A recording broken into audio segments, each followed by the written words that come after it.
It's something we do every day without a second thought, flicking on a light switch. But behind that simple action is this massive, hidden story.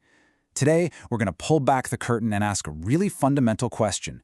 Where does the energy that powers our world actually come from? I mean, really think about it.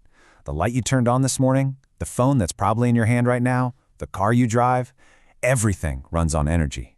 But it has to come from somewhere, right? And, well, the story of how we get it, it's a huge story of power, of incredible wealth, and some seriously tough choices. So at the very heart of this whole thing, there's this big split, a huge divide in how we power the planet. It basically boils down to a choice between two totally different paths. Okay, so on one side, you've got renewables. Think of these as energy sources that are kind of on a loop. Nature just keeps refilling them for us. The sun keeps shining, the wind keeps blowing, the tides keep turning. Then, on the other side, you have non-renewables. These are more like a one-time inheritance. They took millions of years to create, and once we use them up, poof, they're gone forever. And the biggest player, the absolute heavyweight in that non-renewable corner, fossil fuels. We're talking about ancient energy, literally the remains of plants and animals locked away for millions of years. And for the better part of a century, this stuff has been the engine that runs our entire world. So let's start there. Let's really try to get our heads around the incredible scale of this age of fossil fuels to see just how much it has dominated, well, everything. Okay, check this out. This number is just wild. Let's take Saudi Arabia, a huge player in OPEC. That's the Organization of the Petroleum Exporting Countries. Back in 2020, they exported 9.2 million barrels of oil. Not in a year, not in a month, every single day. Just try to picture that. It's a flow of energy that's almost impossible to wrap your mind around. And you better believe that river of oil creates a massive river of cash. In that same year, 2020, those exports were worth over 113 times billion dollars. So this isn't just about energy, not by a long shot.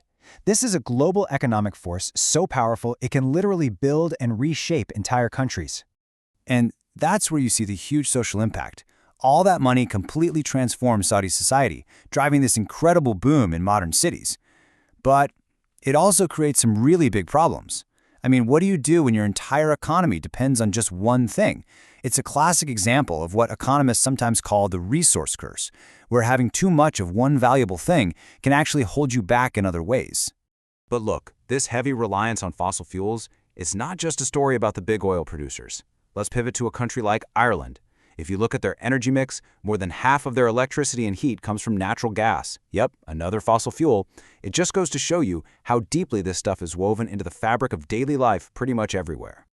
Okay, but all of that power, all of that wealth, it comes with a price tag, a massive environmental price tag that we're really only just starting to fully understand. Let's go back to Saudi Arabia for a second. That incredible oil production, it creates an equally incredible carbon footprint. We're talking 558 million tons of CO2 pumped into the atmosphere in 2020 alone. And that's the great paradox, isn't it? The very same engine that generates all this wealth is also creating staggering amounts of pollution. And one of the direct results of burning all these fossil fuels is something called acid rain. And this isn't some far-off abstract idea. We're talking about real, tangible damage. It messes with the food we grow, it makes whole forests sick and weak, and it literally eats away at our cities, corroding buildings, statues, you name it. The fallout isn't just environmental either. It gets political and financial too. For a country like Ireland, being so hooked on fossil fuels puts them in a really tough spot. It makes it super hard to hit their climate targets. And failing to do that isn't just bad for the planet, it can mean getting hit with some pretty hefty fines from groups like the EU. So, with all these challenges piling up, it's no surprise that the world is looking for another way. And that brings us to the other side of that great energy divide, the promise of renewables. All right, let's kick things off with solar power. The advantages are pretty obvious, right? It's clean, no emissions, and the panels themselves are getting cheaper all the time. But there's a big catch. It only works when the sun is out. So what do you do at night or on a super cloudy day? This is a huge problem, and it's why there's this massive race to develop better energy storage, like gigantic batteries, to bottle up that sunshine for later. Then you've got wind power. And it's a similar story, really. It's fantastic because it's a zero-emission source of energy. But again, you've got trade-offs. The turbines can be noisy for people who live nearby, they can change the look of a beautiful landscape, which causes a lot of debate, and we have to be careful about the risk they pose to birds. But even with those downsides, for a lot of places, wind has become the absolute king of renewables. I mean, look at Ireland again.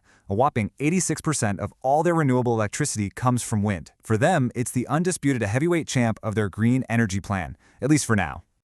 Okay, now for another really interesting one. Tidal energy. Its superpower is that it's perfectly predictable. I mean, the tides are as reliable as, well, as the tides. The big but here, building these things is crazy expensive, and you have to be super careful about how they affect the marine life and the whole underwater ecosystem. But wow, the potential is just off the charts. For an island nation like Ireland, just get this, tidal energy alone could, in theory, generate up to 75% of all the electricity they need. That is an absolutely mind-blowing prospect, and it's literally right there on their coastline. And that brings us right back to today. We're standing at a crossroads, really. We're weighing the power of the past against the promise of the future. So when you lay it all out side by side, you really see the tough spot we're in. On the one hand, oil brings unbelievable wealth, but the market is unstable and the environmental cost is huge. On the other hand, wind is clean and creates local jobs, but it can impact scenery and local communities. There's just no simple, perfect answer. Every single choice is a trade-off. And maybe that's the biggest takeaway. This huge global energy story. It's not finished, not even close. It's being written as we speak, by governments, by huge corporations, and, by the small choices that each and every one of us makes every day. The final chapter? Well, that's still up for grabs.